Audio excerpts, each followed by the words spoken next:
আসসালামু আলাইকুম। আজকে দেখাচ্ছি ডিম দিয়ে ধুন্দুল ভাজি, অসম্ভব মজার। আমরা তেলের মধ্যে পেঁয়াজ কাঁচামরিচ দিয়ে একটু ভেজে নিব, নিয়ে আদা চামচ আদা বাটা, আদা চামচ রসুন বাটা দিয়ে একটু ভেজে নিয়ে এর মধ্যে দিয়ে দিব আলু আর আদা চামচ হলুদ গুঁড়ো, আদা চামচ ধনিয়া গুঁড়ো, আদা চামচ জিরা গুঁড়ো, আদা চামচ লবণ দিয়ে আলুটা একটু ঢেকে কিছুটা সিদ্ধ করে নেব। তারপরে এর মধ্যে দিয়ে দিব কেটে রাখা ধুন্দুল দিয়ে একটু নাড়াচাড়া করে নেব।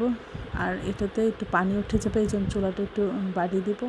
তারপর কিছুটা শুকানোর পর আমরা মাঝখানে তেল দিয়ে একটা ডিম দিয়ে দিব, দিয়ে ডিমটা সমস্ত ভাজির সাথে মিশিয়ে দিব এবং আস্তে আস্তে নাড়াচাড়া করবো, নিচে যেন লেগে না যায় খেয়াল করব।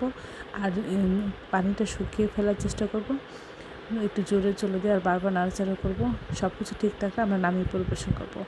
এই ভাজিটা অসম্ভব মজা হয় ভাত রুটির সাথে। আশা করি আপনারা একবার হলেও এই রেসিপিটা ট্রাই করবেন এবং প্রিয়জনকে করে খাওয়াবেন।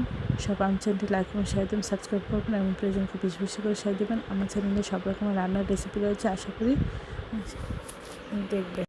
অনেকক্ষণ আজকে দেখাচ্ছি দারুণ মজার ডিম দিয়ে ধুন্দুল রান্না। আমরা প্রথমে একটা বা দুটো ডিম এভাবে পোস্ট করে ছোটো করে কেটে নেব। তারপর পেঁয়াজ কাঁচামরিচ দিয়ে একটু ভেজে নিয়ে আদা চামচ আদা বাটা, আদা চামচ রসুন বাটা দিয়ে একটু ভেজে নিচ্ছি। তারপর সামান্য পানি দিয়ে আদা চামচ লবণ, আদা চামচ হলুদ গুঁড়ো, আদা চামচ জিরা গুঁড়া, 1 চামচ ধনিয়া গুঁড়া দিয়ে খুব ভালো করে কষিয়ে নেব। কষানো হয়ে গেলে আমরা তারপরে এর মধ্যে পরিমাণ মতো জল দেবো এবং কেটে রাখা ডিম এর মধ্যে ঢেলে দেবো।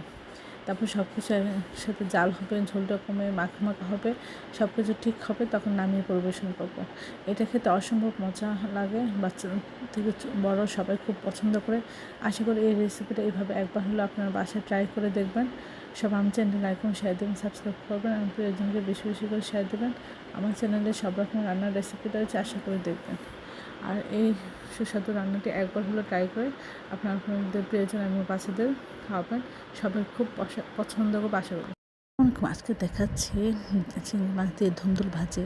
আমরা প্রথমে তেলের মধ্যে পেঁয়াজ কাঁচামরিচ দিয়ে একটু ভেজে নেব, নিয়ে এর মধ্যে সামান্য লবণ, মরিচের গুঁড়া এবং হলুদ দিয়ে আমরা চিংড়ি মাখিয়ে নিয়েছি, সেটা একটু তেলের মধ্যে দিয়ে ভেজে নেব।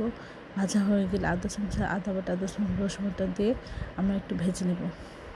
ভাজা হয়ে গেলে কেটে ধুয়ে রাখা ধুন্দুলটা দিয়ে দিব, দিয়ে আদা চামচ হলুদ গুঁড়া, আদা চামচ ধনিয়া গুঁড়া, আদা চামচ জিরা গুঁড়া, আদা চামচ লবণ দিয়ে আমরা নেড়ে চেড়ে এটা ভাজি করে নেব।